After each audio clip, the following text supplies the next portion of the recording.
The Walt Disney Company said in March of 2022 that they weren't going to do political donations anymore. But in the lead up to Tiana's Bayou adventure, they're in fact using Disney princesses to help a Democrat state Senate candidate get into office. Let's talk about that on That Park Place.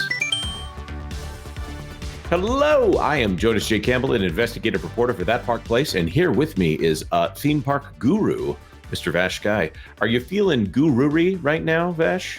Very guru-y, but not as guru-y as this Democrat politician getting a little bit of a in-kind contribution to the Disney company. That's well and good there. We'll see what implications, though, this has on the optics of Disney. Oh, yeah, it's a very, very good. Let's go to this story out of WDWNT. Disney makes first political contribution in Florida since 2022. This by Shannon Ace.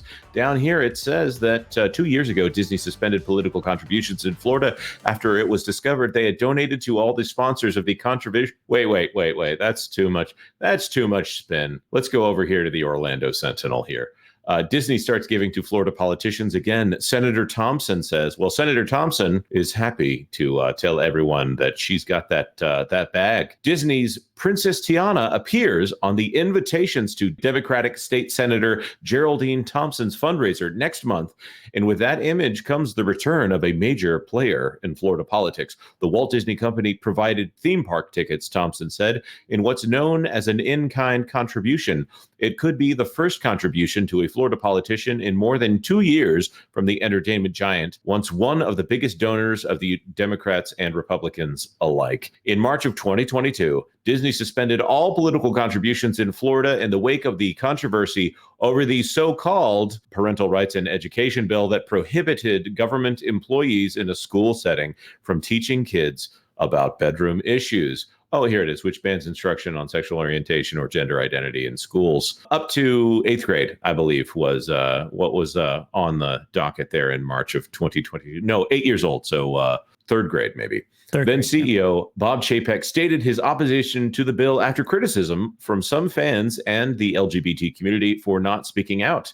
And now Disney has restarted political contributions in Florida. And this is according to Senator Geraldine Thompson. Now, Vash, I just want to ask you, do you think this is definitely authorized by Disney, or did they maybe buy a bunch of Disney tickets and then just use them? This seems to be authorized by Disney. There's no way that you're going to be able to utilize characters like this as part of an in-kind contribution without getting some approvals from somewhere else within the company's ranks. So I have no doubt that this isn't just some faction of the company going rogue here. This is authorized and sanctioned. Otherwise, somebody's going to be in hot water for sure. Well, I just think it's fascinating here that while the Walt Disney Company is trying to quiet the noise, that they're actually allowing one of their princess characters to be used in a political setting. I think that's not smart if it's Democrat or Republican to use a Disney character or allow for the use of a Disney character by a political candidate on either side of the argument here. Vash,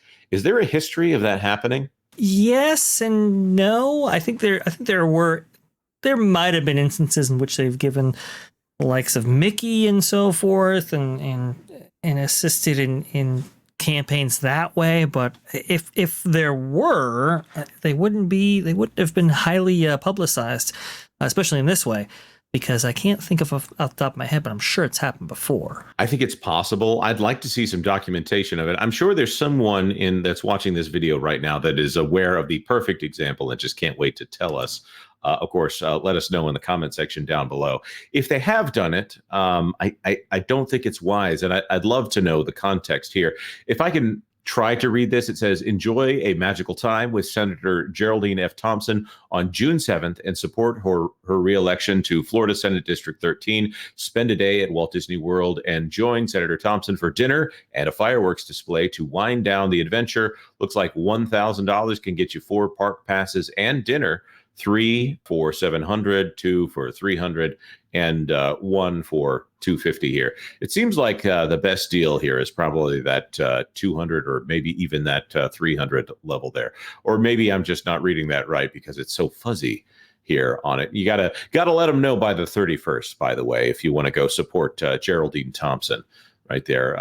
Before the pause, this is what's fascinating to me, other than the fact that Disney is now using children's characters to support political causes. It makes me wonder, what is Geraldine Thompson campaigning for while she's going into office? I hope it's not anything that Disney wouldn't want associated with their brand. Whatever. Before the pause, Disney had given about $55 million to Republicans, Democrats, and political committees in the state over 28 years, including $5 million in 2020 and more than $2 million in just the first 2 months of 2022. Records show Friends of Ron DeSantis, a political committee associated with the governor, got more than $100,000 from 2019. And here we go, getting into the dirt of it. Chapek's comment kicked off a battle between Disney and DeSantis that included the state takeover of the company-run district that oversaw Walt Disney World government services and dueling lawsuits. This is interesting to see this said right here. Company-run district. Vash, can you give some context to anyone who might somehow have stumbled onto this channel for the first time?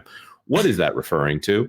That is referring to what was the Reedy Creek Improvement District. And yeah, company-run district. It was essentially a company-run government, essentially, within the middle of Central Florida, in which they had supreme control over. Now, here's the thing here. This is interesting. So I understand that Orlando Sentinel's going to kind of drag them to the mud here because, they donated to those darn Republicans. And it's like, well, wait, hang on here. That company-run district that you're referring to is why they donated really across the board when it came to Florida because, they wanted to maintain that company-run district. And they're bearing the lead here, but I'll have you continue, Jonas, and we can circle back around there. Well, I mean, Reedy Creek, as it seemed to be proven by the audit. Now, none of this went to trial, but it seemed like most of Reedy Creek was supposed to be a public-private partnership, but Disney maintained all control of the people who would have been in the public part of that partnership. Also, maybe some tax issues there by taxing people and then not allowing them representation in what happens with those taxes. So it was kind of a nightmare of a public-private partnership and kind of illegal as well. So when cftod came in, it was doing them a favor in a way that they probably weren't going to say yes to because there were some things going on that were allegedly illegal and maybe included securities fraud, maybe. But with a settlement reached in March between the state and the company, now run again by CEO Bob Iger after Chapek's firing in late 2022, Disney appears ready to open its wallet back up in Florida. Vash, did I interrupt you there? Oh, no, you're completely fine. I was just going to say emphasis on the private part of the public-private company-run district, for sure. Yeah, it's amazing to me to think that most people would say that a single corporation controlling that much property, having the power of eminent domain, which means that you can steal land from someone and basically tell them how much you're going to take it for. There's a little bit of recourse in that you can dictate the price a little bit if you can make a case in court for the fair market value of your property. But eminent domain means the government gets to take it and tell you how much it costs. So if Disney wanted to, they had the power to seize property outside of their own district for the district's purposes. I think most people would agree that that's probably not something that a corporation needs to be able to do with impunity. Anyways, let's read this quote here from Aubrey Jewett, who is a political science professor at UCF. For a company the size of Disney to say that they're going to take a break and not donate, that you could understand, said Jewett.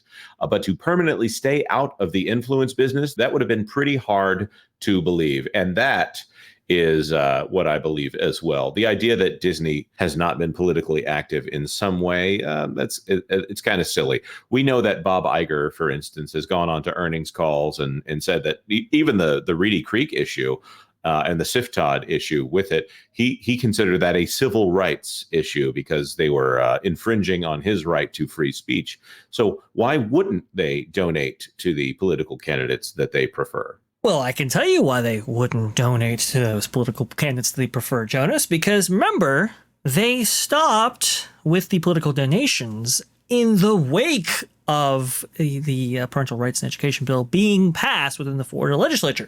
Remember, they said, well, we are going to take a stand against this, and we're not going to donate to anybody until this is resolved. And remember, they make that big statement that they will do everything in their power in order to upend that law. Well, here's the thing. that law, Jonas, I don't know about you, but I think that law is still on the books. However, now they are restarting their political contributions towards preferred candidates, which questions their sincerity over their stance, their moral stance that they took back in 2022. Oh, no, I think they're just as clear on their morality as they've always been, meaning that I don't think they have any. Personally speaking, that's an opinion, and that's not necessarily the opinion of that Park Place. It's just the opinion of Jonas J. Campbell. Maybe it's your opinion too, if you're watching this.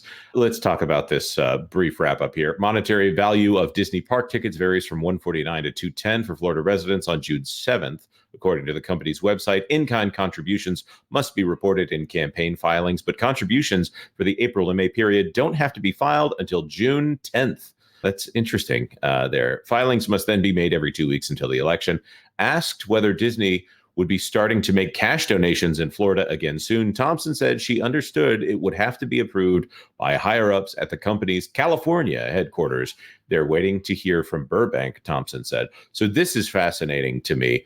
Are they saying that it was a Walt Disney World decision and not a Burbank decision? Is that the implication here, Vash? That's what she's alleging there, but it's interesting how she would even know that, which suggests that there's been more communication here than I guess Disney would want out there. I think you're correct. Okay, I think we could probably wrap this up here. Vash, do you think that Disney has learned its lesson and now is going to quiet the noise, and they'll be making similar contributions to Republican candidates or even Green Party or whatever the Republican version of the Green Party is? Maybe the Silver Fox Party, right? That was the one from Distinguished Gentleman with Eddie Murphy. Yeah.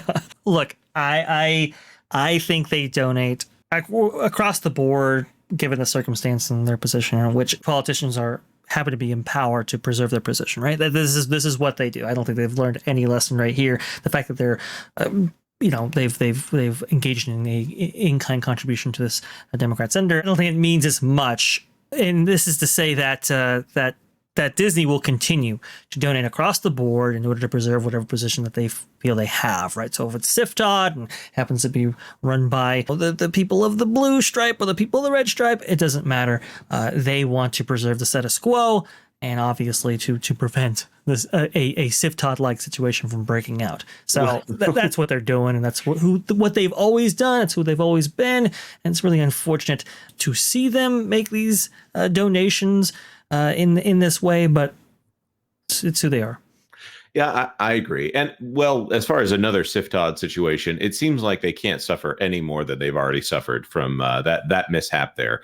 They finally created a situation in which the political terrain was against them, and those people in the state of Florida, specifically the capital, who had always been looking to get rid of Reedy Creek, finally had everything they need, the political will to get it done. And I don't think they're going to do that for a very long time, but also I don't know if Disney investors will allow them, especially the more left-leaning investors, will allow them to donate to Republican candidates in the way that they used to. We'll have to see. Of course, let us know your thoughts in the comment section down below. First of all, are we missing some piece of political gamesmanship using Disney characters in the past? I would love to know, because I know that we have Disney historians that follow this channel, and we are honored that you do. Let us know in the comment section down below. Of course, like this video if you like this video, and consider subscribing to That Park Place for all the news that should be fun. Thanks for watching That Park Place News. For more information, consider checking out www.thatparkplace.com. And don't forget to subscribe, share, like, and send this out on your favorite social media accounts.